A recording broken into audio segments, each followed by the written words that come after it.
Papa Gunn is back. He is. Yep. What a shocking turn of events. See, it's balance in the world because 2 days prior, Bryan Singer got chucked off of Red Sonja. So there is balance in the universe right now. Get out of here. I'm really happy that he's back and that Disney kind of like apologized, being like, we shouldn't have done what we did. We're sorry. Please come back. And everybody who sat there and was with Gunn the entire time, they're all sitting there praising and thanking Disney as well, being like, you made the right decision. Like, you shouldn't have jumped the gun, and fired him.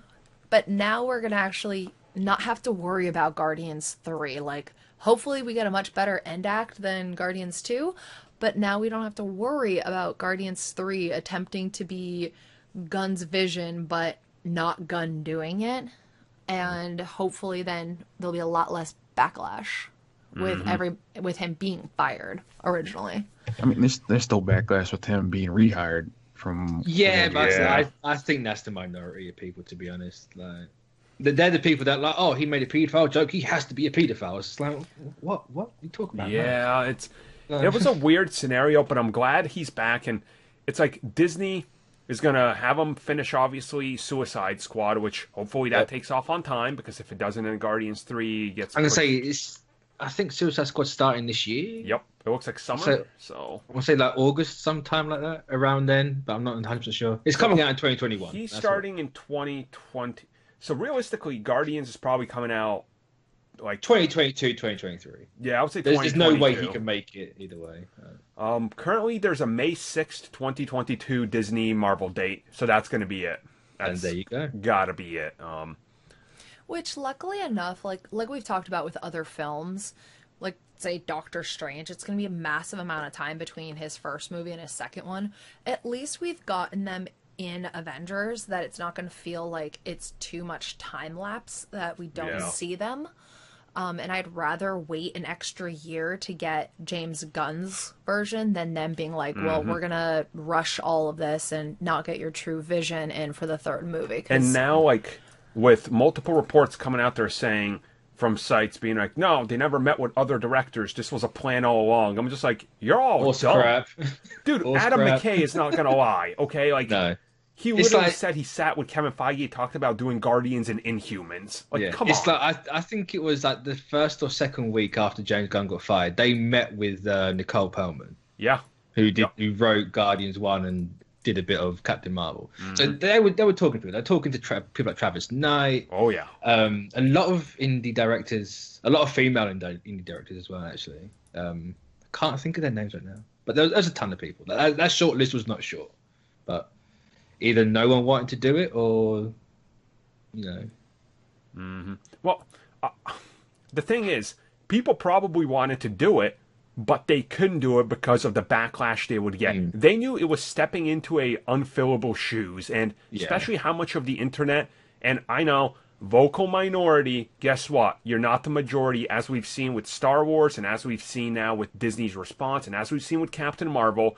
They did not want to step in there and get attacked. So, of course they didn't take it. Like, they were covering themselves, and now that he's back, it's like, well, he can finish his trilogy. He's going to be the first director to do it in Marvel, which is kind of amazing. Yeah. I'm assuming he'll get followed by Peyton for Ant-Man 3, but I'm more than likely. It's quite awesome and exciting that he's back. And the thing that really, like, makes me happy about this, the fact that he has now an extra, like, year to work on this, with all the Fox properties that he said he wanted to potentially tap into. Like, God. I was waiting to bring that up. It's like the guy's got everything. Mouth-watering possibilities. Right? Like, if he wants to introduce Surfer or someone, he can. And that's unbelievably amazing. So that's the thing. He was supposed to bring in the Eternals. They haven't got to be in that movie anymore. You could put Surfer in there. Yeah. You know, you could. Who else could you put in there? There's too many to think of right now. I think Adam Warlock was probably going to be in there anyway. Yeah. Well, I mean, what if it's James Gunn introduces, like, the Shi'ar or something like that? Yeah, like, easily. You could just have this massive look through of all the alien races. Like, he is everything Marvel ever wanted.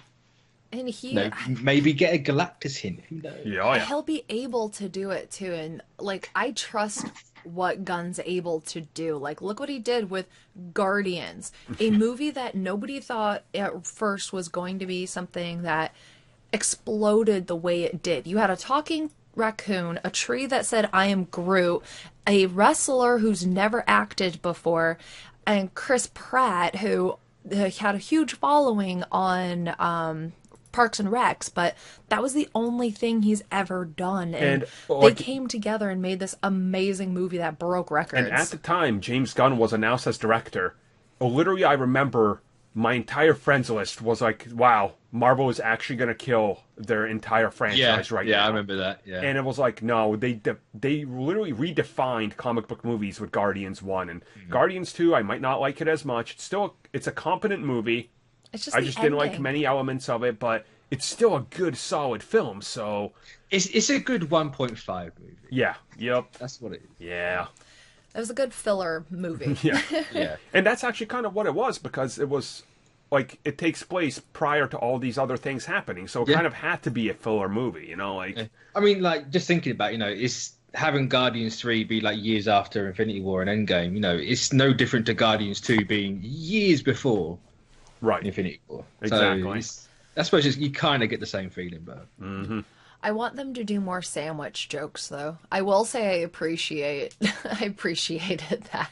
I want them to do more, less stupid fighting and more Peter Quill uses his brain like Guardians 1. I want more of that. Well, the fact that they're even they took that aspect and put it into Captain Marvel as well. It's like, that is really smart, because you have people who all they want to do is punch things. Thor. Like, he's that guy who's like, I'm going to punch my way through. That's how I'm going to win. And then you had Loki, who's like, I'm going to manipulate and win my battle. Even though he didn't win any of his battles. But then you have, like, Quill, who's just like, I'm going to distract you. I'm going to use, like, my intelligence, which really isn't that much. It was him being kind of childish and goofy to defeat Ronan, which was honestly awesome. And that's kind of the thing I want more. Like, that's my hope for Guardians 3. Is that it's more like Guardians 1. Like, and I know. See, I hope it's not like the other two at all. Are you're hoping for a Taika Thor? I'm still on that darker route. Like, give us the darker, like, maybe not an Infinity War tone, but more similar to that. I can see, like, say Gamora doesn't come back at all. She's not somebody who comes back after the snap. And now Quill has to live with the fact that he wasn't able to save both women in his life. He couldn't save his mother, who that put him into his own type of a depressional state. But now he also couldn't save the true woman he loved. So now you're going to have him potentially being more reckless again, trying to be somebody who, I'm going to try to fight. And the team has to sit there and be like, hey, like, we're here for you. You may not have her, but you still have us. We can do this together. Old Man Quill. That's what we want. I mean, do it. Yeah. Like, more personal. I mean, I'd be down for that. See, I don't know if Gamora is going to come back, because in the comics, she did get trapped in the Soul Stone and then she came out. Yeah. But then recently, they played on that a little bit, where, like, the Soul Stone keeps a part of your soul. So you're never really whole once you come out. So you could play on that. And, like, have it be she's not the person he fell in love with. Maybe she no longer has her emotion. Yeah, and, like, sort of, like, it's kind of similar to what they're going to clearly do with Vision. But, just play on that sort of thing. I can see them actually doing that. If anybody watches Star Trek Discovery, they actually play very much with that exact thing. There was a character who died and got trapped into a different realm and was able to be brought back. They were brought back in full, complete health. Yeah, but he's real effed up in the brain, so... Yeah, because he no longer feels. That'd be kind of cool. That would be a really interesting way of making it darker. So...